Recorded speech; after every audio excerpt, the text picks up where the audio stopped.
রাস্তার যে পরিস্থিতি বর্তমানে আজ তাকিয়া 15 দিন আগে বৃষ্টির কারণে মানুষ যাতায়াত করা খুব কষ্টকর হয়েছে।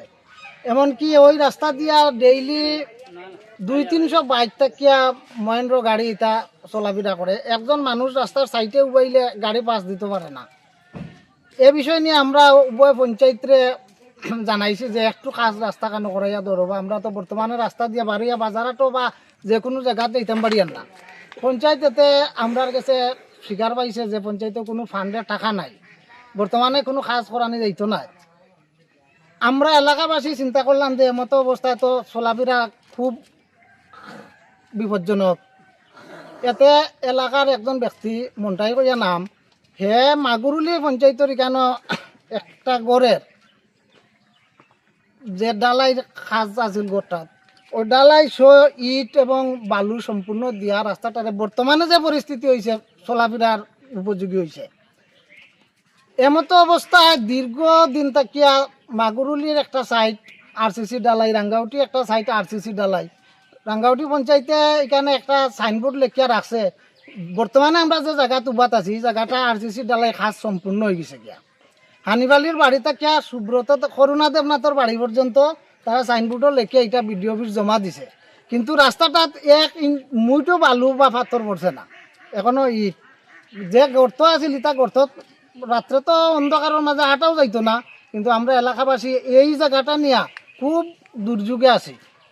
এতে যদি প্রশাসনের কোনো সাহায্য করার বা রাস্তার ব্যাপারে কোনো করার থাকে তো আমরা ওই রাস্তার ব্যাপারে সাহায্য করা একান্ত দরকার। এলাকাত যে 300-400 পরিবারে মানুষ আছে প্রায় 5-7 হাজার 10 হাজারের উপরে, কিন্তু ওই রাস্তাটা আবার ইন্টারন্যাশনাল রাস্তার লগে যুক্ত হয়। রাঙ্গাউটি মেইন রোড থেকে মাগুরুলি হইয়া অল ইন্ডিয়া ওই রাস্তা দিয়ে যাতায়াত করা যায়, কিন্তু এতে মাগুরুলি পঞ্চায়েতের ওই সাইডে একটা পার্ট খুব খারাপ। এখানে পাথর ফালাই যায় 2 বছর থাকি কোনো কাজ নাই। মানুষে পাথর নেয়, বালু নেয়, সম্পূর্ণ নেয়, কিন্তু কাজ নাই। আমরা কয়েকবার বিডিও অফিস গেছি, এটা নিয়ে আমার কাছে প্রমাণপত্রও আছে। বিডিওর কাছে স্মারকলিপি দিছি, ডিএমওর কাছে দিছি, এসডিএমওর কাছে দিছি। এটা রিসিভ পর্যন্ত আমরা এলাকাবাসীর কাছে আছে, কিন্তু রাস্তাঘাটার কোনো সুরাহ আজ অব্দি ওর না। ওই রাস্তা নিয়ে তো আমরা যে আন্দোলন করছি আগেও কইছি, বিডিও, ডিএম, এসডিএম সম্পূর্ণ জায়গাতে আমরা রিসিভর মাধ্যমে কাগজ জমা দিছি। রাস্তার ম্যাপ সহ সরকারি যে ফর্চা আছে ফর্চা সহ জমা দেওয়া হয়েছে। এমন কোন অভিযোগ আছে যে মানুষ রাস্তা জায়গা দেয় না, রাস্তা হয় না? না, এটা আজ পর্যন্ত আমরা এই ধরনের পাইছি না। রাস্তা বহু বড় আছে, এখানে যে রাস্তা একোয়ার করলে রাস্তা প্রায় 21 লিঙ্কর উপরে আছে। 21 লিঙ্কে প্রায় 11 হাত না কত হাত পর্যন্ত। সব জায়গায় সমান না, কিছু জায়গায় বেশি, কিছু জায়গায় বেশ কম আছে। রাস্তা বরাবর ঠিক আছে, রাস্তা বরাবর ঠিক আছে। এমতো অবস্থায় আমরা তো সিএম হেল্পলাইনেও জানাইছি যে স্যার আমরা যে দুর্যোগে আছি।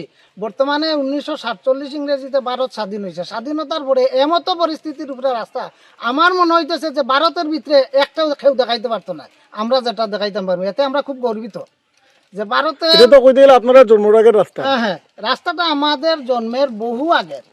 এটা আজ পর্যন্ত রাস্তাটা এরকমের রয়ে গেছে, আজ পর্যন্ত সেম পরিস্থিতিতে রয়ে গেছে।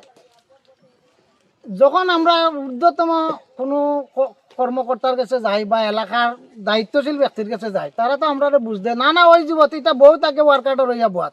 এখন ইঞ্জিনিয়ার বলে মাল পায় না, ব্লকে কোনো মাল নাই, ব্লকটা কি কোনো জিনিসপত্র আন না, বিডিও স্যার কোনো জিনিস দিতে পারেন না, যার কারণে রাস্তা খাওয়াজন না।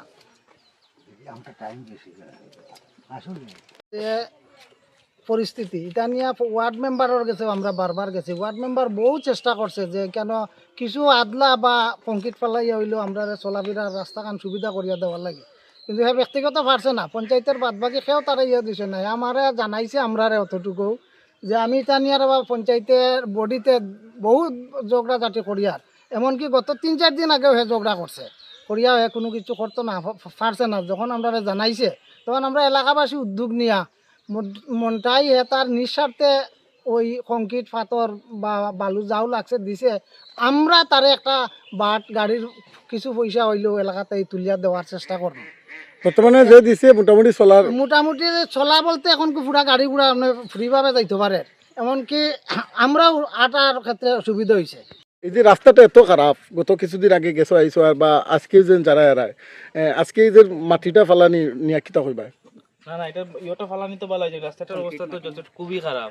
এই রাস্তাটার কাজ যত সবই করা যায় এর আগে কিরকম আসলো? আগে তো খুবই জঘন্য আসলো। আমরা তো এদিকে টিউশন পড়াই, তো আমরা যাওয়া আসা করি ডেইলি 2-3 বার। খুব জঘন্য অবস্থা আসলো। 3-4 দিন আগে যে বৃষ্টি হয়েছে, বেতাল অবস্থা খারাপ। এখন তো মোটামুটি তবুও ঠিক আছে, বাইক লইয়া চলা যায় আর কি, মানুষ হাঁটতে যাইতে যে পারে। যে ফালাইছে যার উদ্যোগে তারা কিতা কইবা?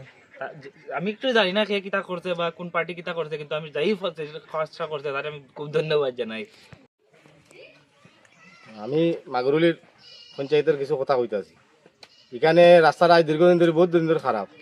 রাস্তাটা খুব বিয়াল অবস্থা, মানুষ তো দূরতেন, গরুর মতো যাইতেন রাস্তার দিকে, এতটুকু অবস্থা। আমরা গাড়ি সকালে মর্নিং ওয়ার্কের ছাত্র ইংলিশ মিডিয়ামে লইয়া যাওয়া লাগে, গাড়ি তো দূরতেন, হাঁটি একজন মানুষ যাইতে পারেন না। এর লাগে আমরা পঞ্চায়েত সবে মিলিয়া আমরা গিয়া মন্টাইরে বেরিয়া ধরছি, ধরিয়া মন্টার কাছে আবু তুলিয়া মাগুরুলি মসজিদের এনে কিছু পাথর মনে আছে প্লাস্টার ভাঙছে, এটা আমরা তারে দোয়াইয়া কিছু দোয়াইছি। এখন এটা আপনারা দেখবা, এটা আমরা সব এখানে মিলছি যাতে পঞ্চায়েতে সব দেখার লাগে এটা।